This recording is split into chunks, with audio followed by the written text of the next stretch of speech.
So welcome to the masterclass on the Frida Kahlo technique. So let's get to know the artist a little bit more. So Frida was born in Mexico, and from a very young age she had a lot of health challenges. She contracted polio at the very young age of 6. And she grew up in the socio-economic environment of Mexico, which greatly influenced her artwork. Then at the age of 18, she had a very fatal bus accident where she had multiple injuries and she got bedridden. But that's when she started doing self-portrait using the mirror. And it was her artistic awakening. Later on, she fell in love and got married to Diego Rivera, who was a muralist. And she also got into the Mexican political scene. Her art evolved over time and she did her exhibition at New York too. However, later on she did suffer from multiple miscarriages and health issues, which again further deteriorated her health. But she continued painting and creating beautiful art. It was in the later stages, that is in the 1953, she did her solo exhibition in Mexico, but a year later, she passed away, and her house, La Casa Azul, became a museum and a tribute to her beautiful body of art. So you can see some of her very beautiful artwork, which is very symbolic. At the same time, there was a lot of deeper meaning in her art, with the different themes that she played around. A lot were self-portraits which she did. Along with that, there were a lot of elements of symbolism which she repeated over time. In this, we can see a lot of self-portraits with repetitive elements like the monkeys. Then in the second row, we can see a lot of symbolic and thematic art in which she, brings her suffering onto her canvas. So in this masterclass, we will analyze Kahlo's technique, essential tools and materials, her brushwork mastery, the power of color, symbolism and storytelling, and we will learn how to recreate the Kahlo style. So let's get a little bit deeper into what are the tools she used. So Kahlo's brushstroke varied from bold and thick to smooth and detailed, which meant she would have likely used a lot of range of brushes. And some of the most common brushes which we can replicate the kind of style that she used include the round brushes, the flat brushes, then we have the fan brushes and the liner brushes. So flat brushes we can use to cover larger areas and for creating smooth blended background, whereas the round brushes is ideal for creating more detailed artwork, which you'll be seeing in the coming part of the lesson. Then fan brushes are very good in soft blending and where the transition of colors that are required. Then going on to the liner brushes, we can use it to create very detailed kind of work. Going into the paints, she would have primarily used oil paints. It provided a very slow drying quality, which enabled her to blend colors and add multiple layers. Coming on to handmade paints and pigments. So this was very characteristics to artists in Mexico. They made their own pigments and possibly Frida could have also done that. Then occasionally watercolor was used for early sketches and studies. Going on to the kind of palette and the color mixing that she did.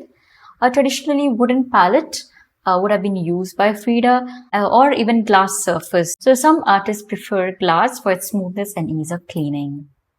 Going to some of the additional tools that Frida must have used from the study of her artwork include palette knives to apply thick and textural and sculptural art.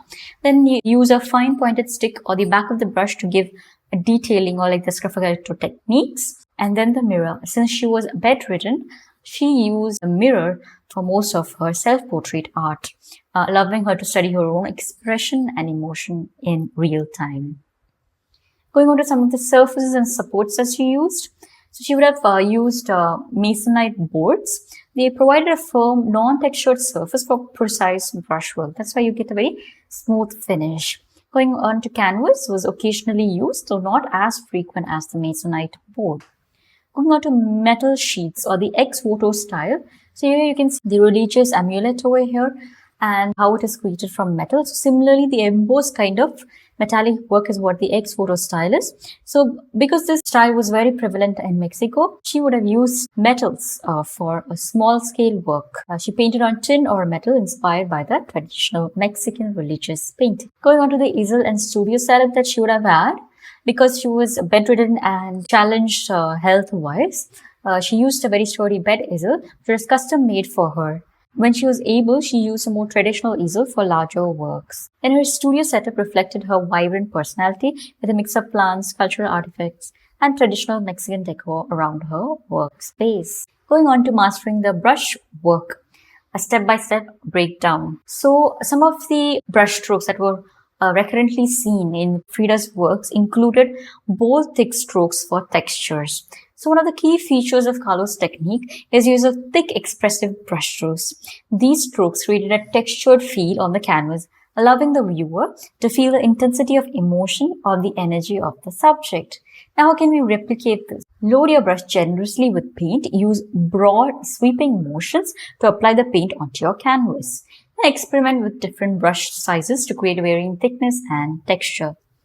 Another kind of brushwork that was very predominant in Frida's artwork included smooth, detailed strokes for focal point. So in this particular artwork, we can see the fine detailing of each element in this artwork. So you can use a small round brush for fine detail work. So you can control the amount of paint on your brush to ensure smoothness and only load very lightly. Then lightly layer the paint to build up fine details without disrupting the texture underneath.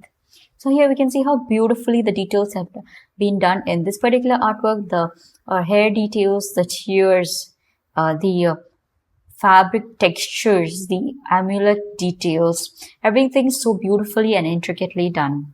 Going on to layering for depth. So Kahlo used layering technique to add depth and dimension to her work. So layering allows you to build up complex surfaces that feel alive and dynamic. It makes the artwork jump out of the canvas. So how can we try to replicate this kind of style? Apply one layer of paint, let it dry, and then add another layer on top. And experiment with layering thin, transparent washes as well as thicker layers to create varying texture. All these will create a very lively, dynamic effect on your painting. Going to the power of color.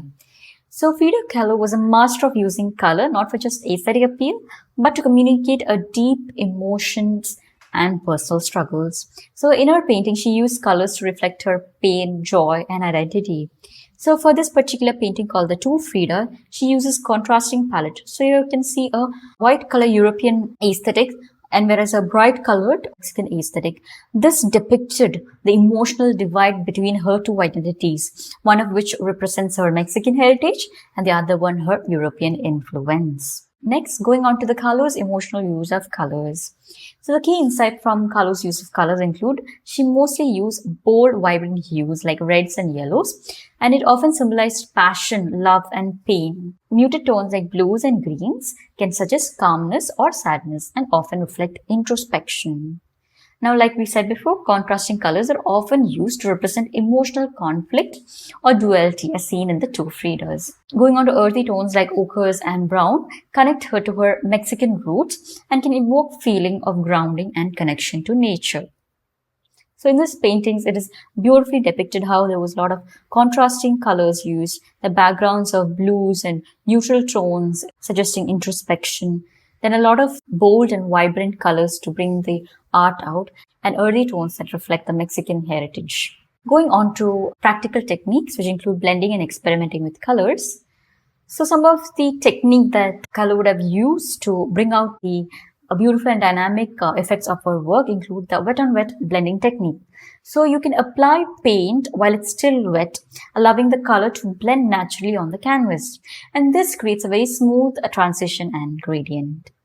Next is dry brushing. So this is a more textural form where we use dry brushes with little paint to gently layer colors, which create a more subtle, nuanced effect. And the last is layering, like we told before.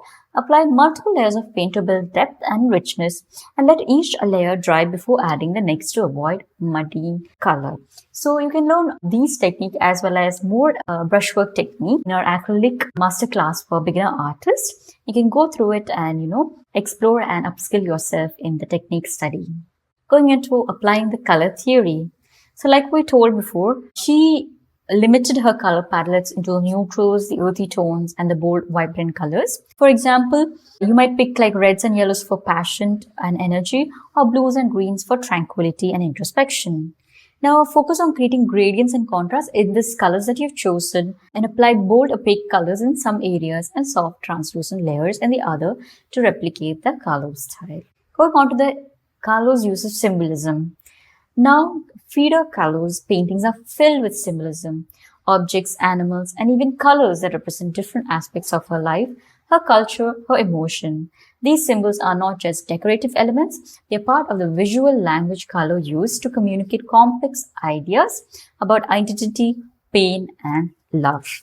Now, going on to symbolism in Frida Kahlo's work, we can see how repetitively monkeys come in her artwork. So this symbolizes a protection or closeness to nature and tenderness. The next thing that was more commonly seen were flowers and tropical element, which again suggested her Mexican heritage as well as tropical nature. Then going on to tears and thorns, which suggested her emotional pain. Similarly, the heart, which in some was depicted as torn and wounded, which depicted her physical struggles and emotional pain. Now let's see the way Kahlo used symbols to tell stories. So in self-portraits, Kahlo's self-portraits were often filled with personal and cultural symbols, allowing her to express her inner world and emotion.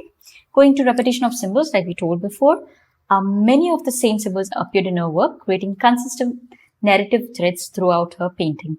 So you could see there was a repetitive series of work that was so unique to her. Then the symbolic color and composition. Kahlo often used colors and symbols. Kahlo often used color and composition as symbols. So for example, dark muted background often represents sadness or introspection, whereas vibrant colors in the foreground represents light, hope, and love. Now, before we go on to the learning activity, to create a Frida-inspired artwork, you can go check out the movie Frida to see her life story. Now, let's see how we can recreate Frida's style. For first starters, you choose a symbolic subject, self-portrait, nature, animal, or surreal elements. Next, you can lightly draw facial features and backgrounds and elements and build up your composition. Then go on to use bold and expressive colors like rich reds, greens, blues, and yellow, which dominated most of Frida's palette. And you can add symbolism like flowers, monkeys, parrot, tears, or cultural motifs for deeper meaning. Then you can define stronger features, emphasizing the eyebrows, the eyes, the lips for an intense emotional look, which is very characteristic to Frida's painting. Then we can incorporate vibrant background. So in most of Frida's painting, you can see the lush foliage or decorative patterns or serene landscape. Then you can use flat yet detailed brushwork. Maintain clarity while adding intricate details like we explored in some of her paintings. Then finally, you enhance the contrast, refine the emotions that you want to emit in your painting, and ensure there's a personal storytelling in the artwork. So by following this step, you can create a Frida-inspired masterpiece. So visualize what you want to do, plan which all colors that you will be using, where all your elements will be placed, building up the composition, and finally implementing your artwork by putting on the brush strokes and the different artistic techniques and your unique voice. So you can check out our reference images in the resource section, and don't forget to share your artwork in our WhatsApp group for review. So congratulations on completing the Frida Kahlo Masterclass. And I'd like to complete by saying a statement by Frida Kahlo that painting completed my life. The art is more than technique. It's self-expression, healing, and purpose. As you complete this masterclass, remember that every brushstroke brings you closer to your unique artistic voice. So keep creating, keep exploring, and let painting enrich your life.